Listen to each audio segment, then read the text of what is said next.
Okay, just remove the shrink wrap. You get the same quasi-linen finish on the box. We've got this thing that, I mean, everybody's done an unboxing, so there's no surprises here. It's the QR code. The companion app actually does work through BlueStacks emulator on my new computer. My old computer didn't work at all. But I can actually connect, download it, and it appears to work. I haven't played any quests with it, but it's a free app. So, I'm glad I don't need a smartphone to do it. Here's the tile sheet. Looks like the same linen finish as the other remake sets. This big prominent Hasbro right there. Hasbro logo. Hasbro logo. Yeah, this big made in China thing on the tile. That's annoying. Just like the oh, there's the little serial stamp. Just like on the Mythic tier with the Joe Manganiello tavern thing. So I guess that is what it is. Artwork looks pretty similar as expected. Almost look like 3D renders. Similar. So these are the Magic Ice squares. It doesn't just say Magic Ice, as everybody knows now. See, why do they always put the logo on there? So that means every time you play, it's going to be staring back at you. Hasbro, Hasbro. See, there they put it in white. Here they put it in dark. I mean, I guess the playing cards all have that, but I mean, they could have just put it on the edge or something like that. I mean, are they afraid somebody's gonna, like, these tiles don't have it. Are they afraid someone's gonna try to, like, resell it or copy it, or... Yeah. Just seems unnecessary. Okay. So everything's double-sided. Just like the 1992 original. So, can't really complain about any of that. And these are, of course, with the bigger squares. Here's the quest book. Other people have shown it. Same materials. It's got that stitching once again. Shiny paper. See, there's the back. And they added this blank quest map, because all the expansions didn't originally have that blank. It was just in the game system. There's the... I guess it's kind of a light green color. So these are like the undetectable traps.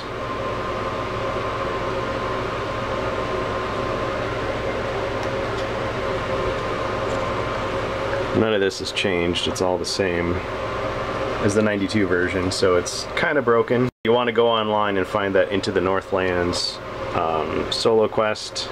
Look at the back pages, the errata, the playtesting suggestions. I don't know if this paper just feels a little bit lighter than the Mythic tier. It's only 10 quests, as expected. But yeah, nothing really seems to have changed. I'd have to go through it page by page to see if it's absolutely identical. But other than, you know, replacing Chaos with Dread, calling the female barbarian an alternative barbarian, and referring to Zargon in kind of a generic way, not implying he's male or female, and of course the new artwork, it seems to be pretty much the same. So, alright, well, we'll look at this more later. Thanks for watching. Oh, and the artwork on the back does still kind of imply that the mercenaries are navy blue, but they're obviously gray. Alright, let's take a look at some of these dice. So yeah, they are transparent. I mean, they're not like casino dice with like the razor sharp edges, and this is inscribed. They actually, I think they look better than the Mythic tier dice. I mean, the faces on those dice look much better. I wish they'd done the other ones that high quality. So anyway, this is completely unnecessary, but cool. I mean, so you could have different color for Zargon, different color for the heroes. This feels like these should be like silver or something, so I'll probably repaint those. Just a little bonus that they added. Of course, here's the Frozen Horror himself figure, and he's got that on the bottom. Pretty decent plastic figure, bendy plastic as expected. Mercenaries here.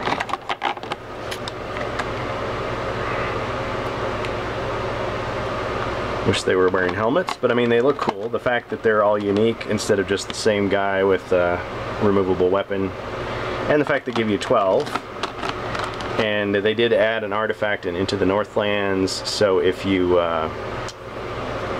want to hire them back at half price, if they survive, so that's an incentive not to just waste them, and kind of makes it balance out.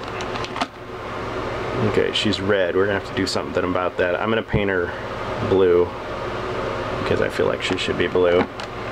This is kind of like a really light pastel blue. She might not be the exact same shade, but that's okay. In the original, she would have been light blue. There's the extra cards.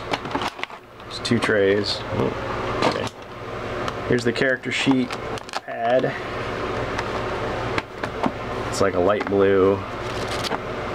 I'm gonna guess there's 100 in there, maybe 110, or 120, or maybe just 100 in thick paper. Feels pretty thick, just like the other one.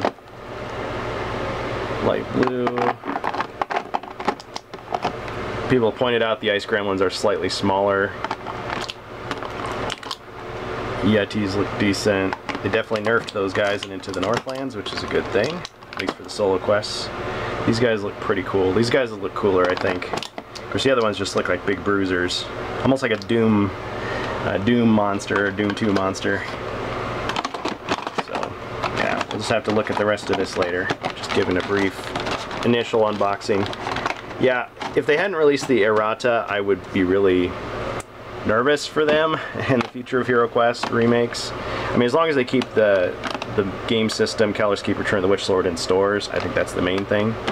But the fact that, you know, a lot of people couldn't buy this back in '92 and can't afford it now at, you know, hundreds or thousands of dollars on eBay, it's a good thing.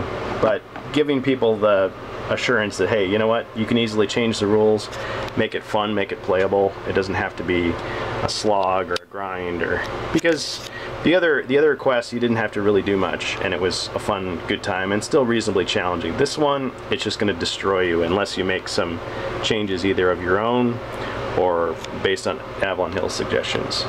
So you totally have their blessing to just redo whatever you want, or just make a few small changes to make it more reasonable. Zargon always has the ability to, you know, add more potions, subtract monsters, subtract traps, give you more stuff early on, you know, add extra good guys to help you out.